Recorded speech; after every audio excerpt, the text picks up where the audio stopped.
Hello বন্ধুরা, আমি জি Das skill development বাংলাতে আসছি আপনাদের সামনে নতুন একটি ভিডিও নিয়ে।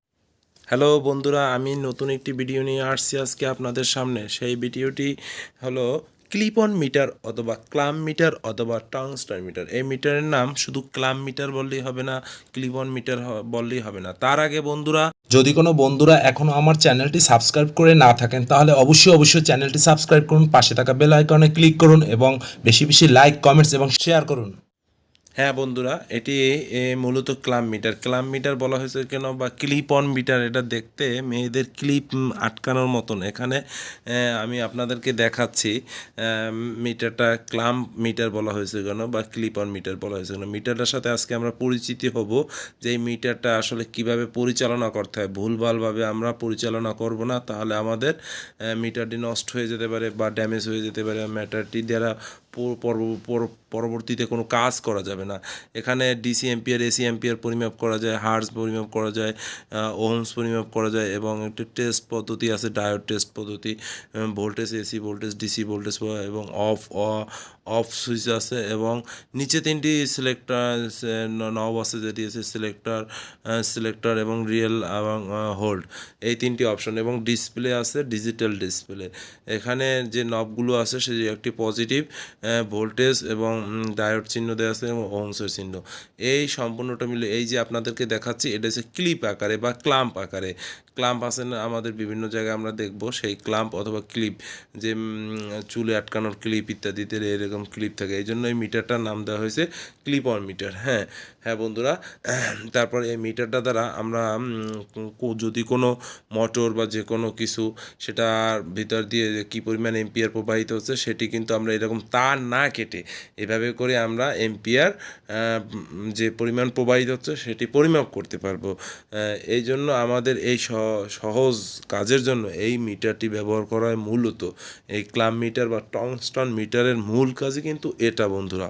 সেজন্য আমি আপনাদের সামনে আজকে এই পরিচয়টা তুলে ধরলাম যে এই মিটারটার হলো ক্লিপ অন মিটার, ক্লাম মিটার এবং টংস্টন মিটার। এই মিটারটা দ্বারা এভাবে আমরা কোনো একটি লোডে কি পরিমাণ কারেন্ট প্রবাহিত হচ্ছে বা বিদ্যুৎ যে এম্পিয়ার প্রবাহিত হচ্ছে সেটি আমরা এই ডিসপ্লেতে দেখতে পাবো। তো বন্ধুরা, আমরা এই ডিসপ্লেতে দেখার আগে কিভাবে মিটারটার সিলেক্টর রেঞ্জ ঘুরিয়ে সিলেক্ট করে আমি এম্পিয়ারে, এসি এম্পিয়ারে এনে তারপরে আমি এম্পিয়ারটা পরিমাপ করব। ঠিক আছে, এখানে এসি ডিসি এরকম সিলেক্ট করলে কিন্তু আমার ওখানে আসবে ডিসপ্লেতে যে এটা ডিসি, এইটা এসি। এখন কিন্তু এসিতে দেওয়া আছে, আমরা দেখতে পাচ্ছি ডিসপ্লেতে এসি 0.00 আছে। এখন আমরা এখানে একটি সিরিজ ল্যাম্প আছে আমার, সেখানে হোল্ডার দেওয়া আছে। আমি ওখান থেকে একটি ফিলামেন্ট ভাল্ব যদি জ্বালাই 100 ওয়াটের বা সংযোগ দেওয়ার পরে আমরা প্রাথমিকভাবে দেখি যে সেই ফিলামেন্ট ভাল্বে কী পরিমাণ কারেন্ট প্রবাহিত হবে, বিদ্যুৎ, সেই এম্পিয়ারটা আমরা পরিমাপ করব। তাহলে কিন্তু আমরা পেয়ে যাব যে হ্যাঁ, ক্লিপ অন মিটার দিয়ে এভাবে এরকম একটা মোটরে কী পরিমাণ বিদ্যুৎ নিচ্ছে, লোড নিচ্ছে, সেগুলো আমরা করতে পারবো, অবজার্ভ করতে পারবো। তো বন্ধুরা, এভাবে করে দেখুন, আমি দেখানোর চেষ্টা করতেছি। অনেক আলো তো, তাই আমি একটি আমার সার্ভিসিংয়ের ওই এলইডি বাল্বের খোসা দিয়ে ঢেকে রেখেছি, সরি। তো বন্ধুরা, এভাবে করে আমি ধরবো। এই দেখুন, এই ক্লাম্পের দুই মাথায় দুইটা সেন্সরের মতন আছে, যার কারণে এখানে ইন্ডিকেট করে এবং এখানে একটি মান দেখাচ্ছে যে 0.47 এম্পিয়ার।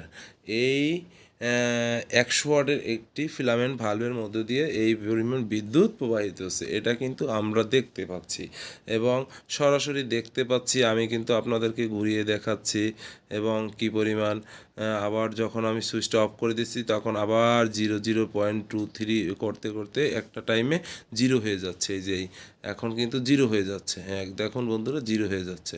মাঝে মাঝে আমরা এটা চোখে এবং প্র্যাকটিক্যালি পরীক্ষা করব।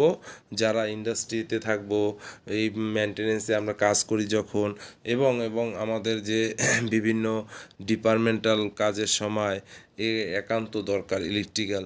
মূলত আমি মনে করি আমি যখন মেনটেন্যান্সে কাজ করি তখন এরকম একটা ক্লাম্প মিটার হলে আমার যথেষ্ট, সব কিছু আমি একা কাজ করে আসতে পারি। মানে আমি ওহমসের কাজ ইত্যাদি ইত্যাদি, তারপরে এরকমের বিদ্যুৎ পরিমাপ করার কাজ, তারপর ভোল্টেজ পরিমাপ করার কাজ, সব কটা আমি এই একটা মিটার দ্বারাই স্বয়ংসম্পূর্ণভাবে করতে পারি। মানে আমার একটা কাজের জন্য একটা মিটার হলে, এইরকম একটা ক্লাম্প মিটার হলেই এনাফ, যথেষ্ট। তার জন্য কিন্তু আমি এই ভিডিওটা তুলে ধরলাম বন্ধুরা। এটা হলো পার্ট 1, যে পরিচিতি। এই মিটারটা এই দেখুন বন্ধুরা, আবার পুনরায় আপনাদেরকে দেখাচ্ছি যে লাইন দিলাম, লাইন অফ করার পরে কি দেখাচ্ছে, 0 দেখাচ্ছে, এবং লাইন অন করার অবস্থায় আমাদের একটা পার্ট দেখাচ্ছে। সে পার্ট কিন্তু আবার পুনরায় দেখাচ্ছে 4, 5। এটা ভেরিফিকেশন করে, ভেরি করে, মানে কম বেশি করে কখনো কখনো। তো বন্ধুরা, আমি যেটা বলতে চাচ্ছি সেটা হলো কি, যে আমরা যখনই এই মিটারটা পরিচালনা করব তখন আমরা কখনো এম্পিয়ারে সিলেক্ট করে প্রোব দিয়ে আবার এসি ভোল্টেজে না দেই, তাহলে আমার মিটারটি অবশ্যই ভিতরে সার্কিট আছে, সার্কিটটি নষ্ট হওয়ার সম্ভাবনা, ড্যামেজ হওয়ার সম্ভাবনা 100% শিওর। এরকম যে কোনো মিটারই আমি যে একটা সিলেক্ট করব, যে পরিমাপ করব আমি এম্পিয়ার, করলাম আমি কি এসি ভোল্টেজ দিয়ে দিলাম ডাইরেক্ট লাইনের মধ্যে, তখন আমার কিন্তু অবশ্যই প্রবলেম হয়ে যাবে। তো মিটারের যত্ন নেওয়া বা মিটারকে পরিচালনা করা আমাদের শিখতে হবে। তার কারণেই কিন্তু বন্ধুরা আমি এই ছোটোখাটো ভিডিও বানিয়ে আপনাদেরকে চেষ্টা করছি দেখানোর। হয়তো বা আমার এই ভিডিওতে বা আমার বলাতে বা আমার দেখানোর মধ্যেও ভুল ত্রুটি থাকতে পারে। তাহলে বন্ধুরা আমি আজকে আর বেশি সময় নেব না। এই ভিডিওটি দ্বারাই আমি এটা করতে চাচ্ছি, ক্লিয়ার করে দিতে চাচ্ছি যে একটি ক্লিপ অন মিটারে আমাদের অনেকগুলো কাজ তো থাকে, এবং আমি ইলেকট্রনিক্সের সব ধরনের পূর্ব অভিজ্ঞতা থেকে যে কাজগুলো প্র্যাকটিক্যালি স্কিল যাতে ডেভেলপ হয়, এবং মানুষ যাতে যে কোনো পরীক্ষা, গভর্নমেন্ট পরীক্ষা হোক, প্র্যাকটিক্যালি অথবা প্রাইভেট পরীক্ষা হোক, এবং যে কোনো জায়গায় গেলে সে কিছু বলতে পারে। তো সবাইকে অসংখ্য ধন্যবাদ ভিডিওটা দেখার জন্য। সবাইকে খোদা হাফেজ জানিয়ে আমি এখানেই বিদায় নিচ্ছি। আল্লাহ হাফেজ।